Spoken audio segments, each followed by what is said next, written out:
From KSL Broadcast House, this is Sunday Edition with the Deseret News and KSL. Good morning and welcome to Sunday Edition. I'm Deanie Wimmer.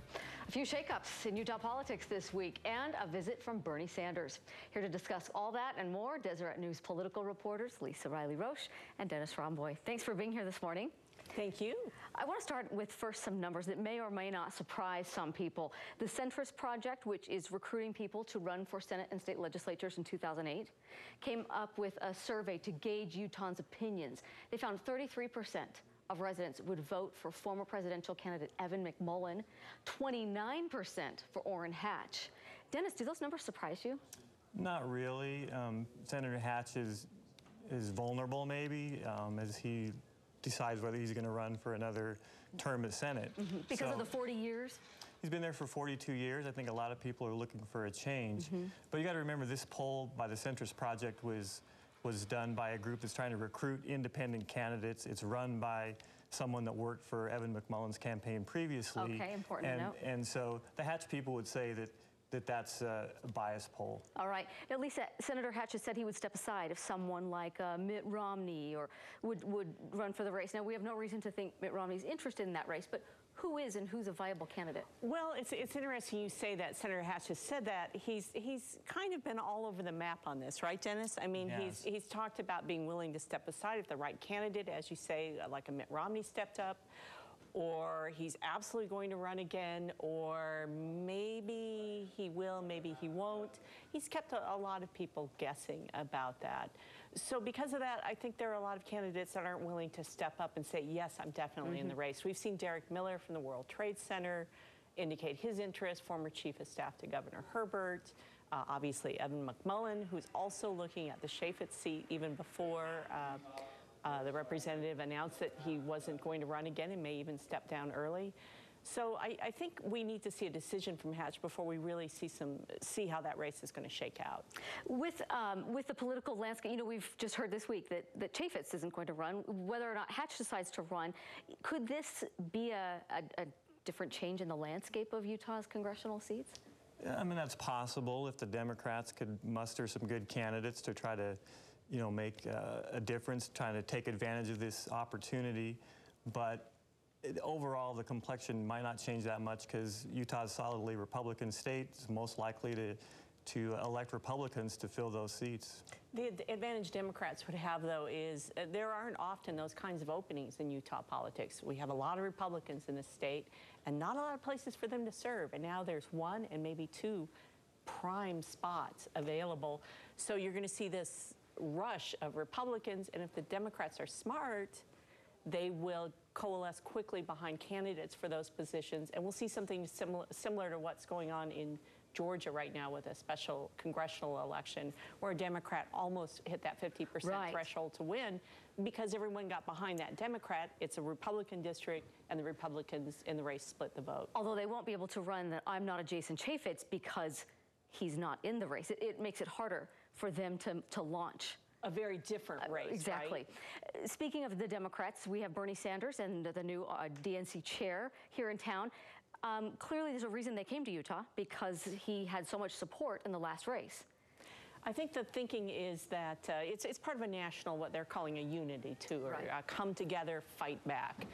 And the idea is that there was a split within the national party, just like we're seeing here in Utah, between progressive Democrats that loved Bernie Sanders' strong Democratic message and more traditional Democrats that realized to win the Republicans' independence you need in a state like Utah, you're going to have to be more moderate, more centrist. And so they were here trying to deliver this message that no matter where you're coming from within the party, you need to come together. Not sure that's happening. Okay, okay. Well, Dennis, Lisa, we appreciate your insights this morning. It's been a very interesting week, right? Certainly to has. say the least. It could get more interesting here in the next few months. Exactly. Right, to be continued. Thanks. Chaffetz talked to his decision not to seek re-election and his future with KSL political specialist Lad Egan. I've always said, get in, serve, and get out. And I think I'm being true to that. Explaining his decision to not run for a sixth term, Jason Chaffetz says he simply wants to be close to home. A lot of people will try to pretend that it's something else or assume that there's something else to it, but I happen to love my family. I love my wife, adore our kids, and people have no idea how hard that is to be away that much. It's hard. His announcement makes it clear that Senator Orrin Hatch's seat is not in his future. I'm not running for the House. I'm not running for the United States Senate. I'm not running for anything in 2018. But when it comes to the year 2020, Chaffetz says maybe when it comes to running for governor of Utah. I'm going to keep all the doors open. Perhaps I get back into politics. Maybe not. I don't know. If he is interested in the next big thing, that's going to be it. Jason Perry with the Hinckley Institute of Politics says that if Chaffetz does want the governorship, he's smart to leave D.C. now. He's got a long window to burnish his credentials. Maybe he gets on TV. Maybe he runs a show of some sort, starts working in the private industry, building that up in that base just to get ready to hit the ground running when the time comes. So I don't know who's going to step up. As for his 3rd district seat in Congress, Chaffetz says it's up to voters and that he won't pick a successor, but he does make one prediction. There are a lot of good people who would be very good in this job. I'm totally confident that it will stay in Republican hands. Deseret News assistant editor Jesse Hyde took a closer look at the reason behind Chaffetz's sudden decision to leave or not seek re-election. Thanks for being here. Your article was so interesting. Gave a really complete profile of him.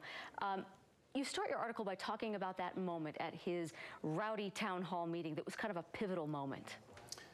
Yeah, I think it was maybe the first public indication of how much the political landscape had changed for him, and that especially as House Oversight Chair, he had sort of built this brand as the chief antagonist of the Obama administration, Hillary Clinton, but that dynamic had completely changed when Trump was elected, and now he had sort of his own team, and it's a lot more difficult to hold your own team accountable. Right, you're supposed to protect the quarterback. Yeah, exactly. And so, though his decision may have surprised many people, when you look at that, it may have been good timing. Actually, when you look at that political situation that he was finding himself more and more in.